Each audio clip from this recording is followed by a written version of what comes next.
Hey guys, and today we will be talking about the new Diary of a Wimpy Kid book, The Deep End. I got it yesterday, new copy, and let's take a look inside. Cover back. So, like usual, they're books, funny, and I will read 10, 15 pages. So let's get started. August, Thursday. I love my family and all, but I don't need to spend 24 hours with them a day with them. 7 days a week. And that's exactly the way it's been around here lately.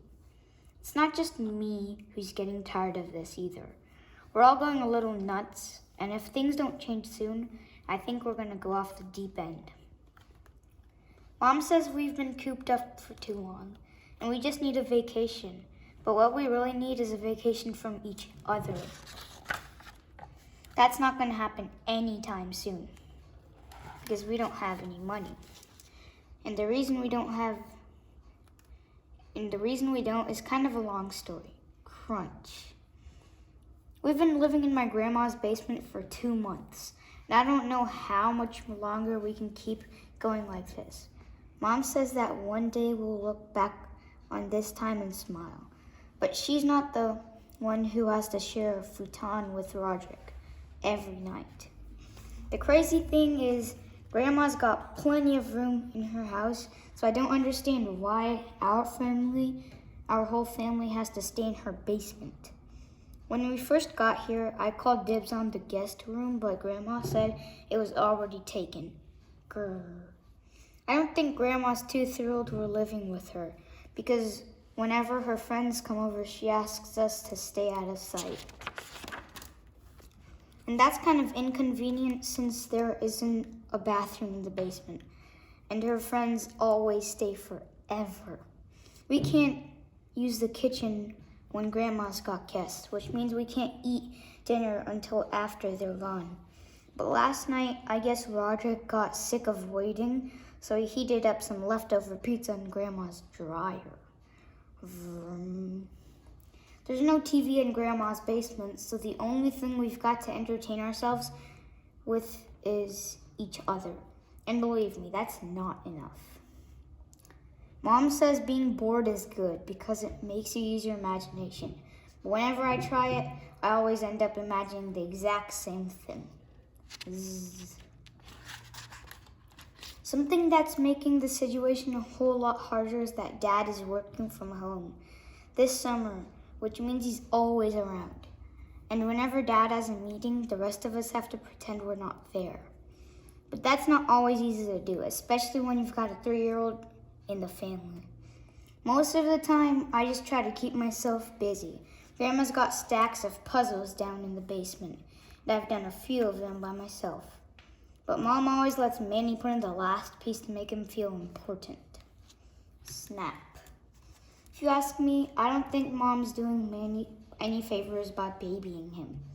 And it's gotten a whole lot worse since we started living at Grandma's.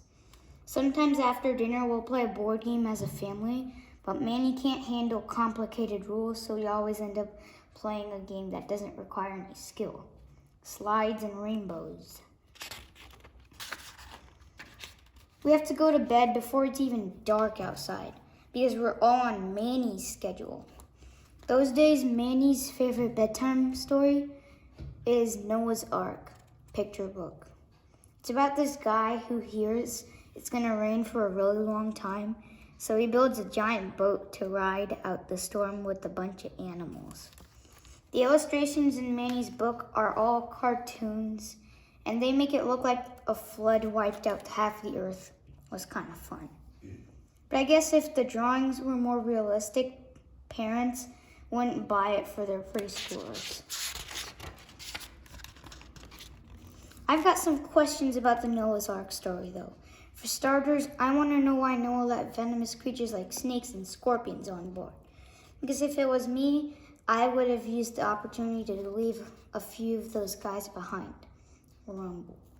And then I would have used the extra space for more of the good animals, like puppies and hedgehogs. those pygmy hippopotamuses. Luckily, Noah didn't have to make room on board for whales and fish because they would have taken up a ton of space, and they probably didn't even know the flood was happening to begin with.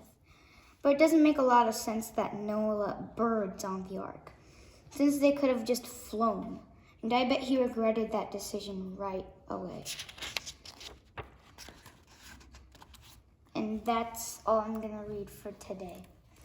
Thank you for listening. Please subscribe, share, and comment. If you want more reading sessions of this book, comment in below. Bye.